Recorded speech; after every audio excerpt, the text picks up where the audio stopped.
Bonjour à tous et bonjour à toutes, bienvenue dans News Deal. La marche des travailleurs est prévue pour ce samedi 27 avril 2024, une mobilisation des centrales syndicales pour exprimer leurs préoccupations liées au coût de la vie. C'est d'ailleurs le premier sujet de votre rubrique « Ça se dispute ». Ensuite, nous nous intéresserons à la décision prise ce mercredi 24 avril 2024 afin de réduire l'amende pour non-port de casque. Une mesure qui vise à promouvoir la sécurité routière tout en tenant compte des réalités économiques. Enfin, direction SBEE où une décision a été prise, celle de supprimer le quota d'eau et d'électricité pour les agents. Une mesure qui suscite des débats sur les avantages sociaux des employés dans le secteur de l'énergie. Mesdames, Messieurs, une fois encore, bienvenue. Voici le bulletin d'information présenté par Maoria Brahi.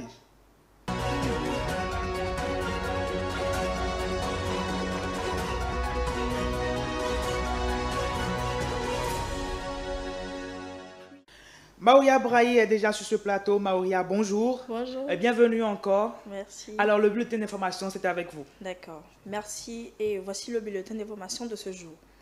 Bonne nouvelle pour les usagers de la route. En tout cas, pour les contrevenants qui désormais paieront 5 000 francs comme amende selon le communiqué du ministre de l'Intérieur et de la Sécurité publique. À cet effet, notre équipe avait fait une descente sur le terrain pour voir comment les citoyens béninois se mettent en règle face à la mesure de répression pour non-port de casque. Suivez ce reportage. C'est désormais une habitude pour les Béninois. Dans les rues de Cotonou, le constat est flagrant.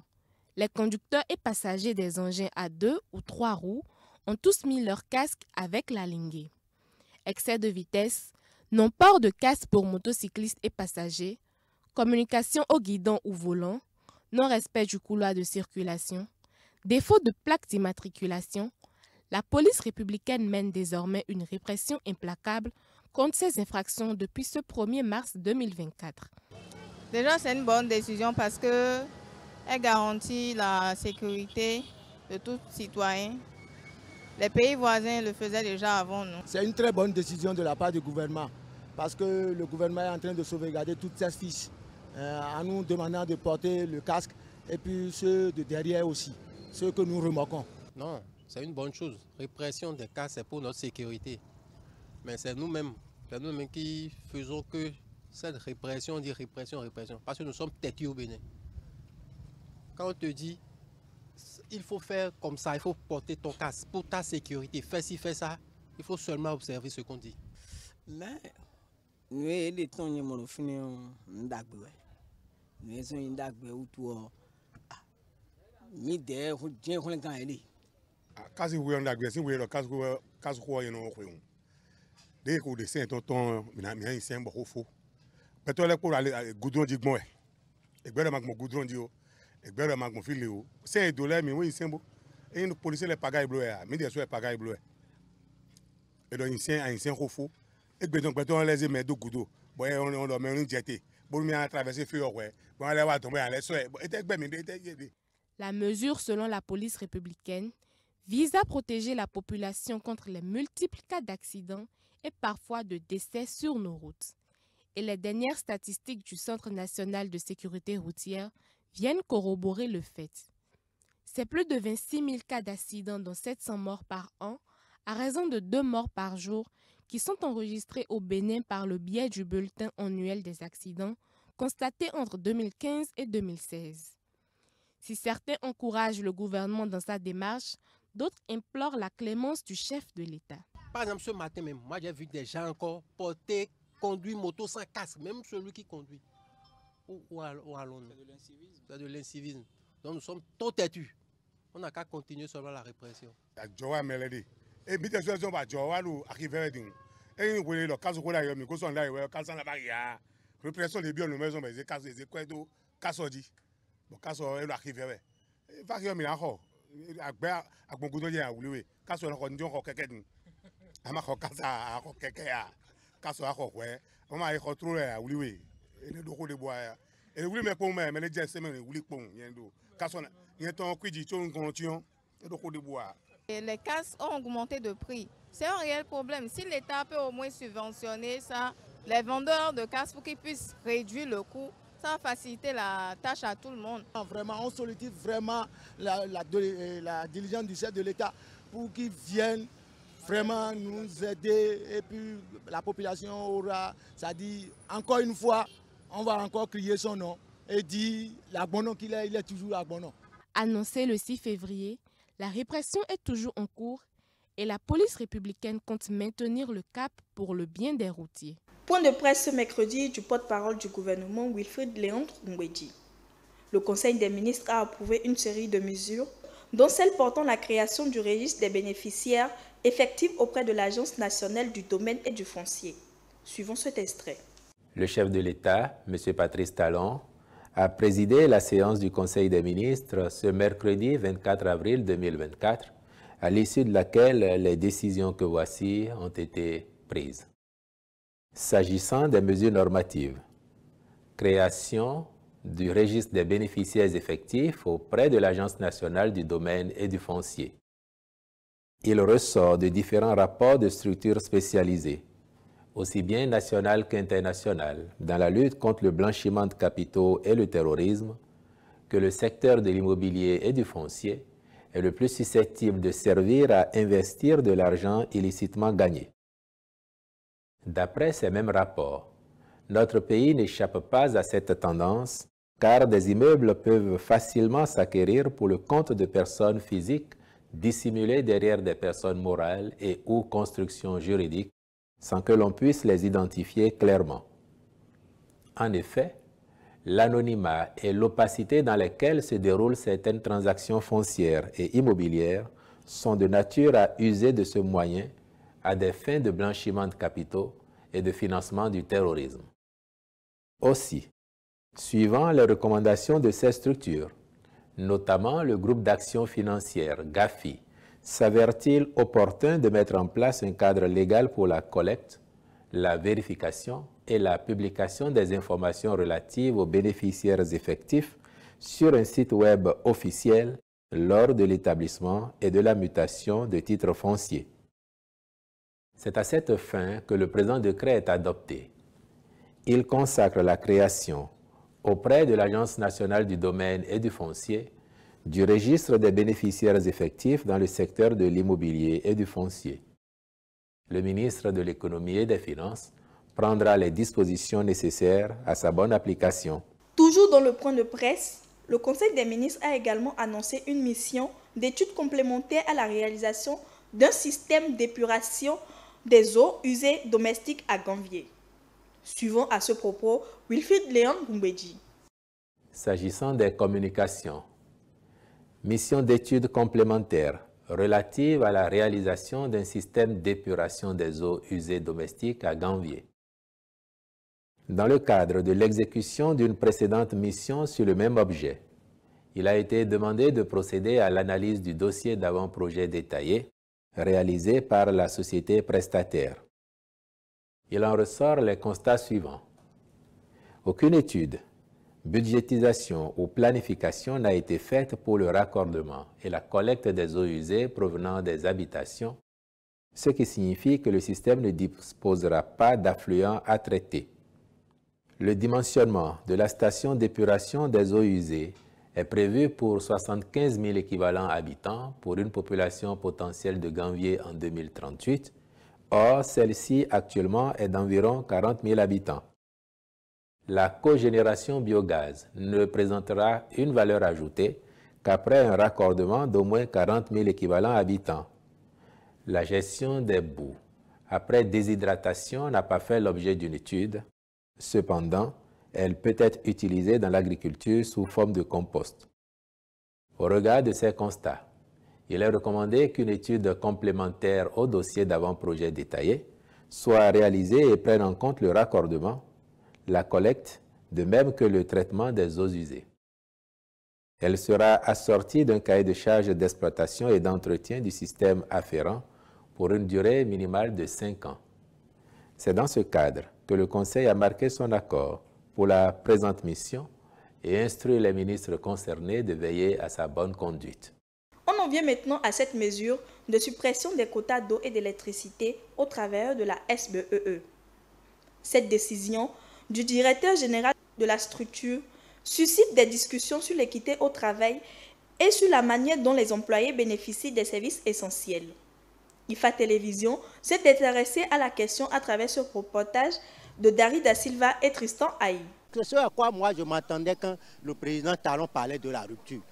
Ils payeront désormais leurs factures de consommation d'électricité et d'eau, comme tout citoyen lambda. Si vous ne le saviez pas, les agents de la Société béninoise d'énergie électrique bénéficient, à compter de leur prise de fonction à leur mort et même après, parlant de leurs ayants droit, d'un quota d'eau et d'électricité. Moi-même, j'ai vécu des cas comme ça, où quand tu vas, je dirais, acheter des glaces chez ces personnes-là, tu vas voir des frigos branchés par-ci, des ventilos par là-bas, climatiseurs par là-bas. C'est que bon, ils se disent que c'est eux, quoi. Vous comprenez? Mais en dehors de ça, il y a encore d'autres cas. Et ils en bénéficient allègrement, quoi. Privilège conjugué désormais au passé à partir d'avril 2024, suite à une note de service prise par le directeur général de la SB2E le 4 mars dernier, laquelle indique en son article 4 que les agents au service bénéficieront de ce fait d'un quota d'électricité converti en numéraire et payé mensuellement sur le salaire. Si cela s'avère vrai, alors donc c'est une bonne chose. Seulement que, est-ce que ceux-là, ils n'ont pas d'autres moyens encore pour en abuser? Parce qu'on connaît ceux-là, ceux qui travaillent à la SONEB, à la SE, là, ils ont leur manière d'utiliser l'électricité chez eux. Mais c'est aberrant que dans notre pays, depuis 60, il n'y a pas un gouvernement qui prenne vraiment à cœur comme une priorité la décision de régler une fois pour de bon, en 10 ans, le problème d'énergie. Je salue beaucoup le courage du directeur qui a pris cette décision-là et c'est très salutaire pour le pays parce qu'aujourd'hui, nous avons besoin d'énergie. Nous tendons vers l'industrialisation du pays et pour aller à l'industrialisation, il nous faut une quantité suffisante d'énergie. Je remercie très fort le président Patrice Talon avec son équipe gouvernementale. Ça dit, je vois que c'est des hommes vraiment qui sont immensement intelligents. Ils sont petits d'expérience. Le pays est basé sur des budgets fiscaux. Nous n'avons aucune ressource minière. Nous les pauvres, on paie l'électricité, on paie l'eau, on fait tout. Tout c'est sur notre dos. Alors que ceux qui travaillent, ils sont déjà salariés, retraités, tout. L'électricité, c'est pas pour le Bénin. Et ce qui me peine encore, on dit il y a des quotas qu'on va reverser sur leur salaire. Normalement, on ne devait même pas payer 1 centime parce que c'est le trésor public qui subit tous ces affres-là. Mais on ne. Et si nous y a si Rawan, et n'a pas ici. Et là, il y a bon gouvernement de Nawa, bon on a construit un quota de boudons nous étant dit. Certains, par contre, critiquent ce que sera désormais le quotidien des travailleurs de cette société. D'après ces derniers, leur droit est tout simplement bafoué. Papa, c'est pour leur dire ceci, cela.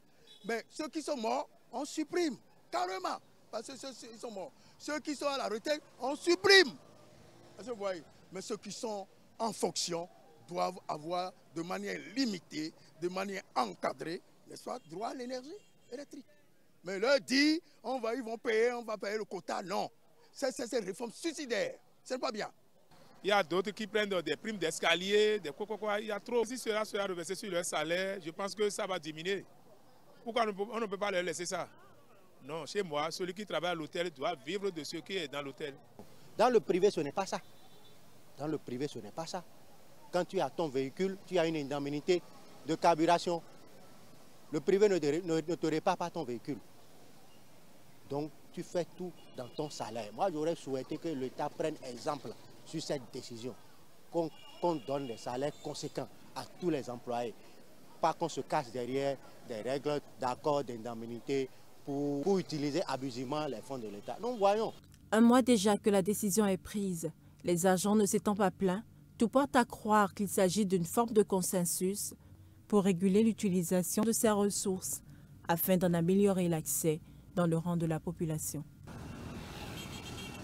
Une note de sport pour finir avec ce bulletin d'information. Après la trêve, la Super League professionnelle amorce son dernier virage ce week-end. 8 matchs sont au programme, dont le duel du haut de tableau entre le leader provisoire Dragon de l'Ouémé et son dauphin d'Adjé FC au stade Charles de Gaulle à Porto-Novo. À Banikwara, Banigonsé reçoit AS Cotonou. Ayema sera en déplacement à Abomey pour affronter Dynamo. Les requins de l'Atlantique, dernier au classement, accueillent Damissa à Akasato. Aspak contre Takune Atofo. Coton FC, équipe championne en titre, sera en déplacement à Niki pour défier les Cavaliers. JSP contre Espoir au stade Jean-Pierre Gascon de Pobé. Loto Popo contre Somembap à Grand Popo. C'est tout pour ce bulletin d'information. Merci de m'avoir suivi. Merci à vous, Maoria Brahe, pour cette belle présentation du bulletin d'information. Chers téléspectateurs, on installe le prochain plateau.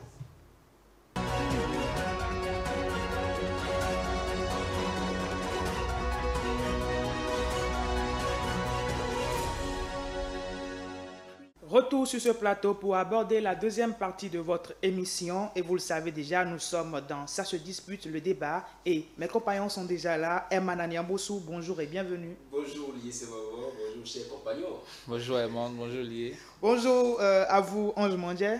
Bonjour Lié, bonjour Herman. On est prêt, hein? Ouais, comme d'habitude.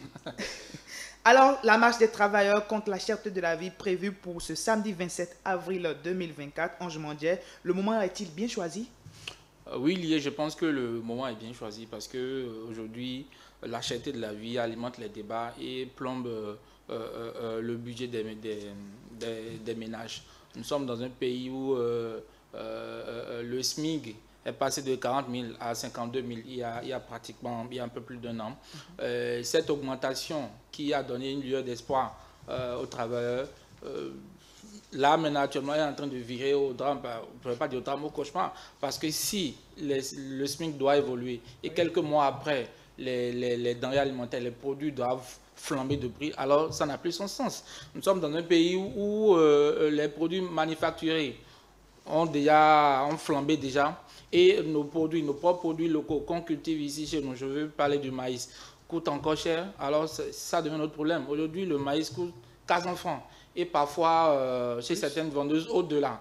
Mais ce n'est pas possible, on ne peut pas, où allons avec ça? Donc moi, je trouve que les travailleurs, c'est le moyen idéal pour eux de faire une marche pacifique, il faut le rappeler aussi, pour protester contre là. Parce que si je continue de parler du maïs ainsi, aujourd'hui, le maïs coûte cher, c'est parce que les pays du Sahel viennent se ravitailler ici. Je veux parler du Niger, du Burkina et le Grand Nigeria qui viennent se ravitailler ici chez nous. Ce qui fait que nous, Béninois, nous ne trouvons plus le maïs en quantité à acheter. Donc les prix flambent et ici, les travailleurs, c'est normal, c'est pas seulement que les travailleurs. Moi-même aussi, je vais le dire, c'est pas possible. Donc moi, je trouve que c'est le moment idéal pour les travailleurs de protester contre la cherté de la vie parce que ça devient insupportable. Alors il faut le rappeler, cette marche, c'est l'idée de plusieurs centrales syndicales, la CSA Bénin, la CGTB, l'UNSTB et soutenue par la COSI Bénin. Herman Anyambosu, est-ce que vous pensez que les travailleurs ont-ils trouvé la meilleure solution? Meilleure solution, je dirais oui et non. Oui, parce qu'il faut bien se faire entendre. Il faut bien montrer aux travailleurs qui ont pratiquement les poches trouées ces derniers temps. Il faut montrer qu'on les soutient, il faut montrer qu'on est à l'écoute de leur souffrance. Oui, je suis d'accord qu'on puisse marcher, mais est-ce qu'il s'agira juste de marcher pour penser qu'on a déjà trouvé une solution à cette cherté de la vie? Je pense que le mal est plus profond et c'est à ce niveau que je dirais non, la marche pour moi n'est pas la méthode indiquée. L'autosuffisance alimentaire, à mon sens, n'est pas encore la chose la mieux garantie chez nous au Bénin. C'est vrai, à la conférence nationale de 90, ceux qui ont débattu, les participants à cette conférence ont fait une option politique de la démocratie. Libéralisme économique également. Mais ils n'ont pas su réellement penser à ce libéralisme-là pour savoir nous dire exactement si ce libéralisme était adapté à nos réalités à nous. Quand vous avez des frontières aussi poreuses, quand vous avez des gens à côté de vous qui adoubent votre maïs, des gens qui pensent qu'il faut qu'ils viennent vous déposséder de tout ce que vous avez comme cargaison. Est-ce qu'on fait l'option de libéralisme ou alors on fait en sorte que l'État continue d'être maître du jeu? Est-ce qu'on fait en sorte que l'État puisse dire, tant que je n'ai pas d'autosuffisance dans mon pays, aucune vente, aucune exportation? Si c'est le cas, là, on aurait eu raison de nous dire oui, écoutez, aujourd'hui, vu que le maïs est en train d'être déporté à l'extérieur par les pays du Sahel. Les pays du Sahel et les autres pays qui adorent notre maïs, faisons d'abord une certaine provision au Bénin et rassurons-nous d'abord que les nôtres ont mangé à leur faim, que les nôtres ont pris le maïs assez pour qu'il n'y ait pas cette surenchère, parce que c'est la loi de l'offre et de la demande. Bien sûr. Quand la demande est supérieure à l'offre, il n'y a rien à faire, il y a la flambée des prix. Donc aujourd'hui, qu'est-ce qui se passe? Je pense qu'il faut questionner un peu nos origines, questionner nos tests pour savoir si on continue de laisser libre cours à la vente, à l'exportation du maïs, à l'exportation de tout ce que nous avons. Déjà que les producteurs aujourd'hui sont plus portés vers la production du coton, la production du cajou, la production des cultures qui leur paraissent un peu, de soja qui leur paraissent un peu rentable. Et donc du coup, ce qui est culture vivrière chez nous, il y a quelques-uns qui le font, et quand ils le font aussi, ils trouvent le mécanisme toujours pour que les produits soient transformés et mis dans des sacs comme si on voyait à côté, alors que je pense que c'est le problème plus profond.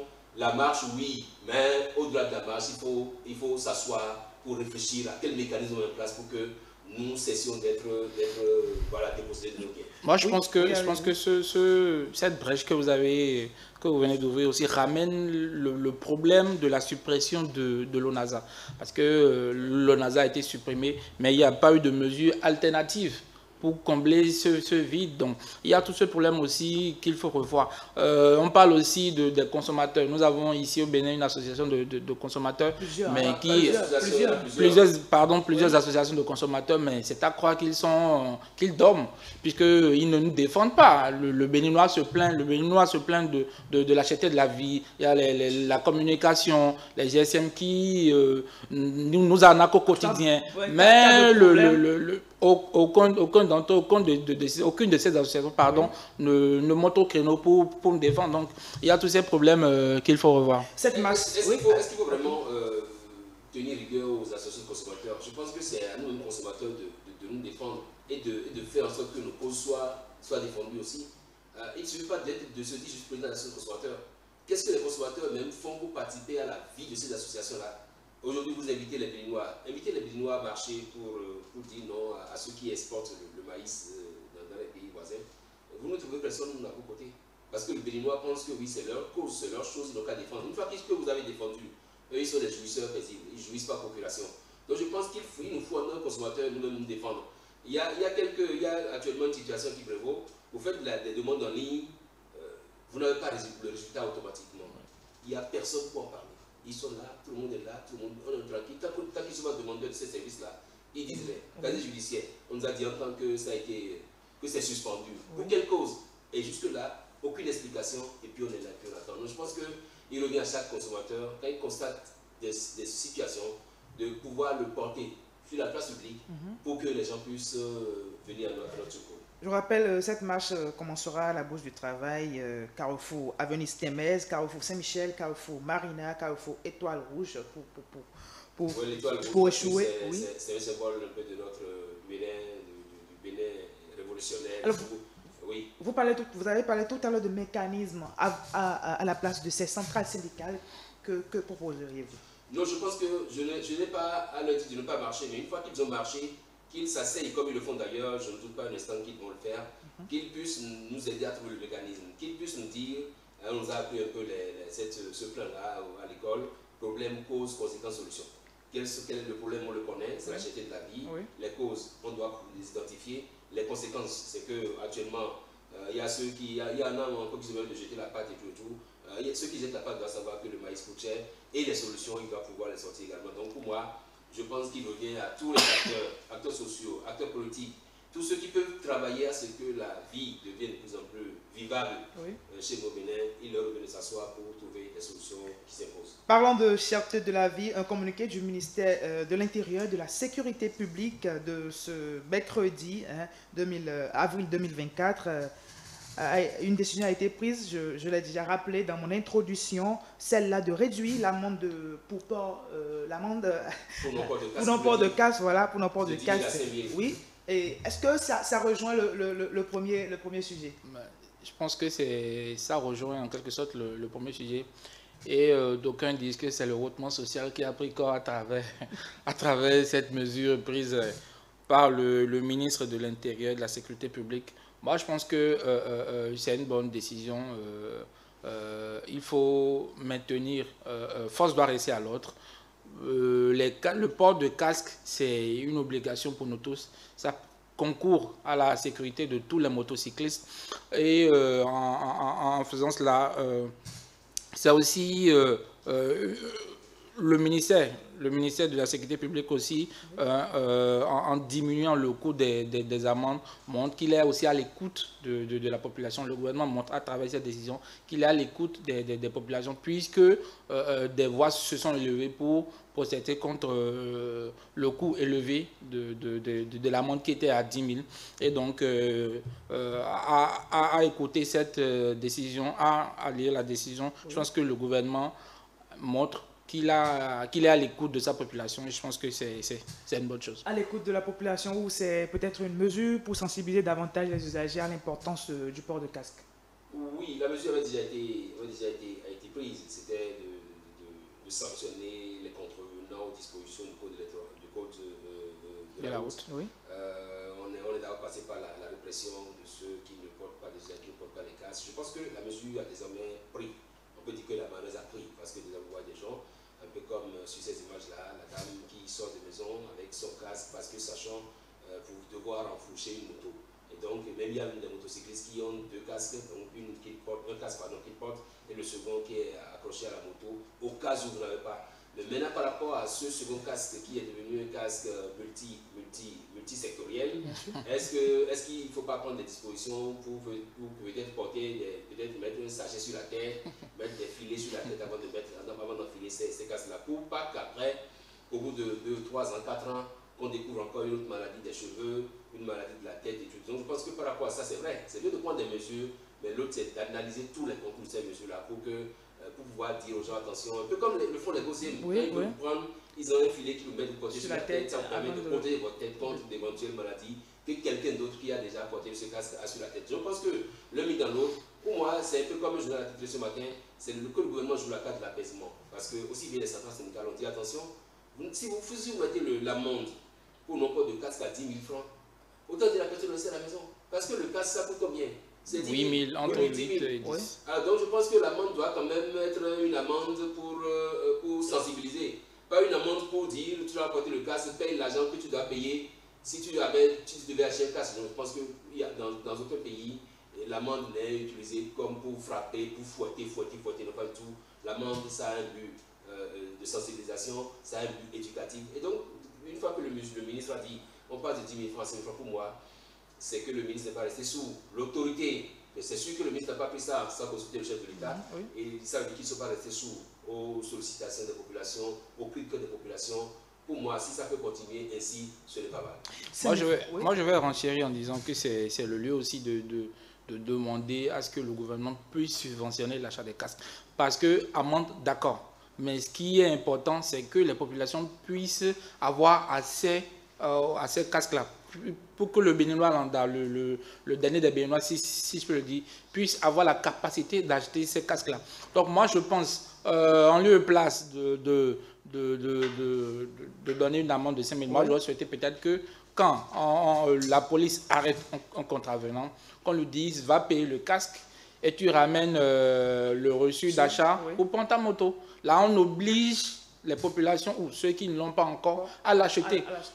Moi, je trouve ça mieux plutôt que de payer d'abord les 5 000 dans les caisses de l'État et ensuite d'aller payer encore le casque, ce qui revient après à débourser beaucoup d'argent pour les populations. Ce qui est quand même clair aujourd'hui, vous sentez que le Béninois, on a un type de Béninois qui est particulier aujourd'hui. C'est des gens qui sont un peu comme les militaires entrés dans les rangs. Hein, je note quand même cette volonté des Béninois, des usagers de la route, de ne plus tomber sous le coup de la loi. Je pense qu'il revient à la police également d'être un peu plus douce dans l'application de ces mesures parce que, oui, c'est vrai, à vouloir trop jouer aux gendarmes, on finit par capoter un peu comme ça se passe et qui d'ailleurs suscite un peu cette marche des travailleurs des confédérations syndicales.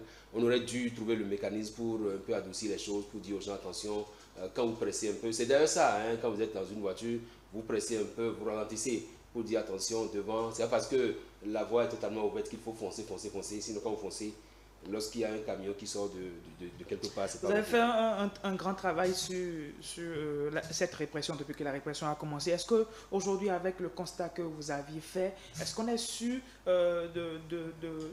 est-ce que le gouvernement peut être sûr quand même d'avoir sensibilisé les populations pour qu'aujourd'hui, pour que dans 2 mois quand même, on puisse être sûr que tout le monde est en règle? Moi, je pense que le message du gouvernement est passé, puisque à travers les grandes artères qu'on a parcouru pour faire le constat, on a vu que la plupart de ces motocyclistes qui étaient dans la circulation avaient les casques avec la linguée bien ceinturée, comme vous le voyez sur les images. Et même des conducteurs de moto, les IM, aussi avaient des casques, pour ceux qui n'en avaient pas. Et donc moi je pense qu'avec la répression et la sensibilisation, je pense que les populations ont reçu le message et désormais le Béninois, avant de sortir de sa maison, sait qu'il faut mettre son casque. Et même ceux qui n'ont pas encore acheté de moto savent que la première des choses qu'il faut faire, c'est de payer le casque avant de payer la moto. Payer un casque avant de payer, c'est comme si vous n'avez jamais payé la moto. Ah mais là maintenant c'est une obligation sécurité à assurer pour Et Madame Bossou, les populations qui ne sont pas encore dans les rangs, quel message à leur endroit? Non, elles ont intérêt, ces populations-là, à se mettre au pas, parce qu'aujourd'hui, je pense que le port de casque par tout usager tout motocycliste ou tout usager de la route aujourd'hui, ça a montré un peu son bon côté. C'est qu'on s'est renseigné, et la police a d'ailleurs fait une sortie pour dire que le nombre de cas d'accidents ou de décès liés au traumatisme crânien, que ce nombre-là a baissé, a diminué sensiblement. Je pense que c'est bien pour chacun de nous que nous soyons tous en casque une fois que nous enfourchons une moto. Le reste, c'est qu'il faut maintenant que la mesure se poursuive, mais qu'on essaie aujourd'hui. Une fois que la mesure, ça a démarré depuis le 1er mars ou 1er avril. Depuis le 1er mars. Depuis que ça a démarré, je pense qu'il faut à un moment faire un break, 3 mois, 6 mois, faire un break pour apprécier, prendre de nouvelles mesures, plutôt que de vouloir foncer tête baissée, de vouloir attaquer. Comme on le dit, taper la tête, gifler-le, cogner-lui les yeux. Merci Evan Anemoussou, je pense que c'est la seule et même tête. Le message est bien passé. Ouais. Alors on change désormais de sujet sur pression, quota, eau et électricité. Ange Mondier, dites-nous quelles sont les raisons avancées par la SBE sur cette suppression de quotas et d'électricité. Alors il faut d'abord rappeler que cette décision a été prise par le directeur de la SBE, Monsieur André Marie Kazmarek. Une décision qui a été prise 3 mois après sa nomination, puisqu'il a été nommé le 20 décembre 2023 à la tête de la SPE. Donc, juste 3 mois après sa nomination, il pense être difficile, je dois dire, une décision qui ne passe pas, parce que beaucoup de gens sont partis contre cette décision qui porte à la suppression de la jouissance des quotas d'eau. Moi, je pense que en prenant cette décision, le directeur de la SBE a bien fait, parce que moi, je dis, celui qui travaille à l'hôtel vit de l'hôtel, d'accord. Mais ces jouissances, ces quotas dont les travailleurs bénéficient, c'est nous, les populations, qui payent après. Et après, on dit que la SBE est endettée, on doit des milliards et tout. Mais pourquoi on doit continuer par donner des quotas ou pas faire jouir gratuitement les employés si, à la fin de l'année, il faut être en déficit? Donc moi, je pense que le directeur, il a bien fait de prendre une décision. J'aurais été à sa place et je dis, même le quota, le bénéfice qui va être transformé en numéraire et reversé sur les salaires, moi, j'annule aussi. Si quelqu'un travaille, gagne son argent, il paye sa facture. Parce qu'après, c'est des charges pour la société, c'est des charges pour le contribuable béninois. Et je pense que le directeur, en prenant cette décision, il matérialise directement son envie, voilà, de lutter contre les pètes. Evan Anemoussou, est-ce que vous partagez l'avis de Ange Mondier? Oui, je partage cette logique de Mondier, Ange. Sur 2 volets très rapidement. Je suis d'accord pour cette mesure à 2 niveaux. C'est vrai, quand on parle de quota de l'électricité, pour vous expliquer clairement ce qui se passe, quand vous travaillez à la SBE, que vous soyez en fonction ou retraité, vous avez droit à un certain quota de consommation d'eau et d'électricité. Maintenant, je me suis renseigné pour savoir, quand j'ai pas dans le quota, je dis n'importe quoi, quand le quota c'est 2 kWh par exemple, et qu'à la fin du mois, je vais 2 kWh, 200, 2 kWh, 300, qu'est-ce qui se passe? On m'a dit qu'on ne vous calcule pas les 300 qui sont à côté, mais qu'on laisse ces 300 là et on voit votre consommation qui suit. Pour voir si vous avez consommé 1 kWh 700, pour qu'on puisse combiner, donc que ça fasse les 2 kWh auxquels vous avez droit normalement. C'est un peu ça le circuit. J'espère que vous avez compris un peu ce que j'ai dit. Donc, de sorte qu'à la fin, on se rend compte que oui, le gars, parce qu'il travaille à la SBE, il a le courant gratuitement pour un certain nombre de temps. Quand vous allez chez ceux qui vendent des glaces grosses comme ça, 100 francs qu'on vend avec 5 francs. Les glaces de 100 francs qu'on vend avec 5 francs. Parce que justement, vous avez, c'est comme de tout ça. Quand vous jouissez gratuitement de quelque chose, vous avez tendance à en abuse. Et donc, c'est un peu comme si on me disait par exemple que oui, parce que je travaille à la morgue, je dois rentrer avec des cadavres, avec des cadavres à la maison.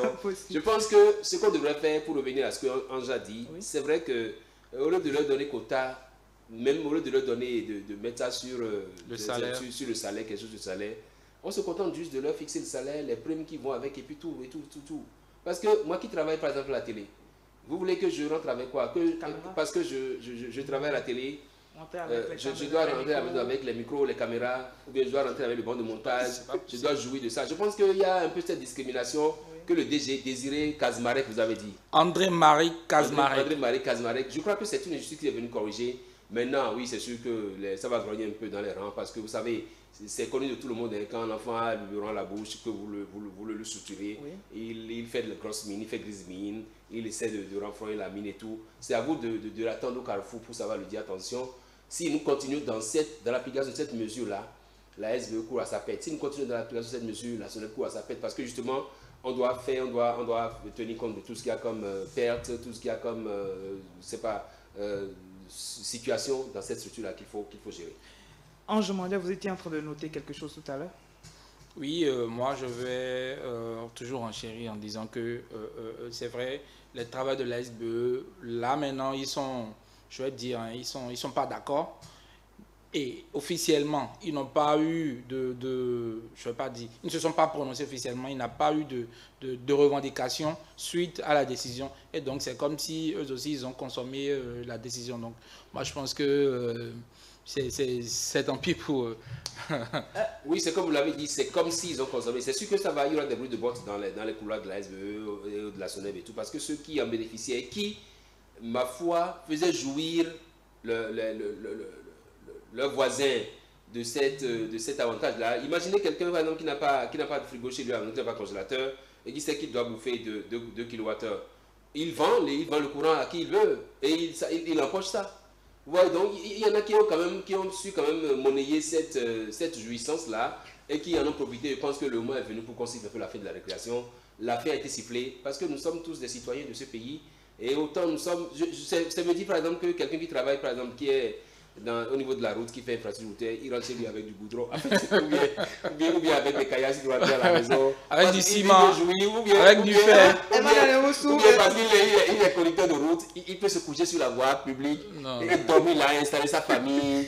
Ou bien on va dire par exemple que sur la route, parce qu'il a une moto, on lui laisse de la moto, l'espace de 2 motos, parce qu'il a travaillé sur cette route. Donc je pense que c'est pas bon. Alors, plusieurs directeurs ont pris par cette direction de la SBE, des nationaux comme des étrangers. Et voilà celui-là qui vient, je n'ose pas prononcer le nom.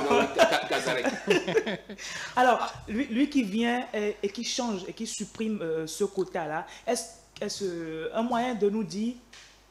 Est-ce un moyen de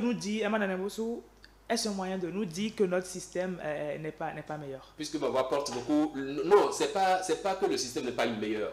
C'est de dire, par exemple, qu'il faut quelqu'un pour siffler la fin de la récréation. Et il faut saluer le courage du directeur général là, de la SBE qui est venu dire attention, avec ce que je vois devant moi là, c'est pas rentable pour la société. Et je pense que ça siffle la fin de la récréation, mais il y a encore beaucoup d'autres dossiers, peut-être à la SBE, qui nous sont restés cachés ou discrets et tout. Je pense que c'est vraiment pour ce DG-là d'aller un peu loin, d'aller fouiller, d'aller voir comment les trucs ont été gérés, les trucs ont été faits dans cette structure-là, parce que vraiment, on a donné l'occasion à des gens de faire n'importe quoi dans cette société-là. Il faut qu'on arrête. C'est un monsieur qui a fait ses preuves en Côte d'Ivoire. Il était haut fonctionnaire de la CEI en Côte d'Ivoire. Et donc, je pense qu'il sait ce qu'il fait. Et donc, il n'y a pas de quoi à s'inquiéter. Merci à vous, Ange Mondier. On change maintenant de sujet. On va parler très rapidement de la Super League Pro qui aborde sa deuxième phase, je vais dire la dernière d'ailleurs, de cette année 2023-2024. Alors, dites-nous les rencontres qui seront, qu'on aura, les affiches qu'on aura déjà ce week-end. Alors, avant d'enchaîner sur la phase retour, je pense qu'il faut rapidement parler de la phase aller. Oui. La phase aller qui a connu son épilogue avec un classement assez, je vais dire, inattendu. Voilà, une surprise parce que à la suite, on a eu au classement les Dragons de l'OM en première place avec 24 points. Et figurez-vous, les Requins de l'Atlantique en dernière position avec 7 points. Donc les deux équipes avec les plus grandes histoires au Bénin se retrouvent à l'extrémité l'une de l'autre. C'est classico. Et après, vous avez en seconde position d'ADFC aussi, c'est une surprise. Et l'Autopopo en troisième position avec 22 points. Et le champion en titre Coton FC 6e avec 20 points.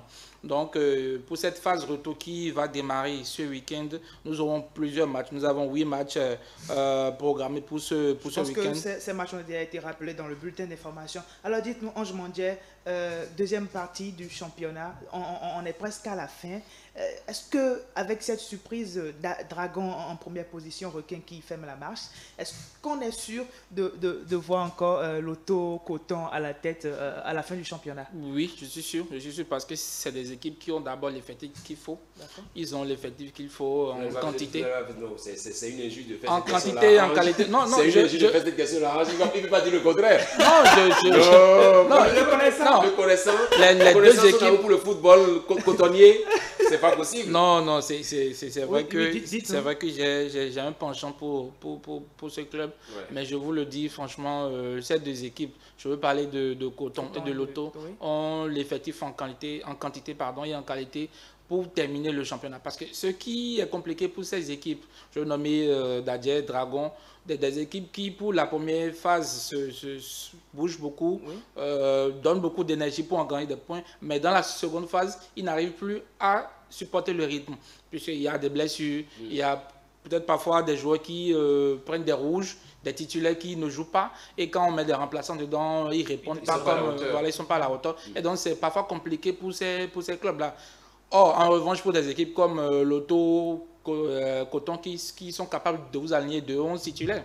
Donc la différence se situe à ce niveau-là. Et après aussi, il ne faut pas oublier le poids financier. Si les joueurs ont leur salaire à temps, ils seront toujours motivés à jouer comparativement à des équipes où il faut attendre 2-3 mois avant de prendre le salaire. Ce n'est pas la même chose. Emmanuel Niambossou, avec les subventions que tous les clubs viennent de recevoir, hein, est-ce que vous pensez qu'Ange aura tort à la fin de la saison? Je pense que c'est un effort de fait, un effort à saluer de la part du gouvernement pour ces subventions qui ont été accordées à des clubs.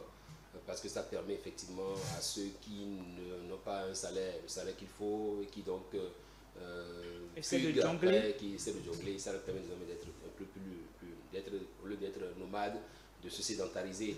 Parce que justement, vous n'allez pas aligner un club qui est financièrement au point, hein, qui est financièrement et autonome, et au point de façon autonome face à un club qui doit dire la Soumilaya à côté et espérer que les deux puissent fournir les mêmes efforts. Je pense que ce qu'il faut rechercher fondamental dans ces compétitions, c'est quand même qu'on puisse trouver la crème, pour que notre équipe nationale puisse trouver des éléments qu'il faut, pour que pour des compétitions données, on puisse dire oui, on a pioché tel joueur parce qu'il est très bon en attaque ici, tel milieu de terrain il est très bon ici, tel il est très bon à la défense, qu'on puisse avoir les yeux qu'il faut pour suivre ces différents matchs et ne pas faire dans le copinage, parce que celui-ci il est du club de mon ami, je le choisis, non. Parce que vous voyez tout ce qui passe là, de très belles images, de belles combinaisons, des gens qui sont vraiment, des joueurs qui sont vraiment le cœur à l'ouvrage, vous voyez, de très beaux coups francs, un peu comme on en voit ailleurs. Ça veut dire que le Bénin a du talent et il faut qu'on en profite. énormément pour pouvoir asseoir une belle équipe de football. Merci à vous, Emmanuel Daniel, sous Ange Mondial. Le temps qui nous est imparti est en train d'arriver à terme. Merci à vous d'avoir été là pour alimenter les débats du jour. Merci aux chers téléspectateurs qui nous ont suivis. Merci à l'équipe de réalisation. Ce serait tout pour aujourd'hui. News Deal, c'est votre émission quotidienne. Restez avec nous, restez IFA Télévision. Et nous terminons, comme vous le savez déjà, par la revue des titres.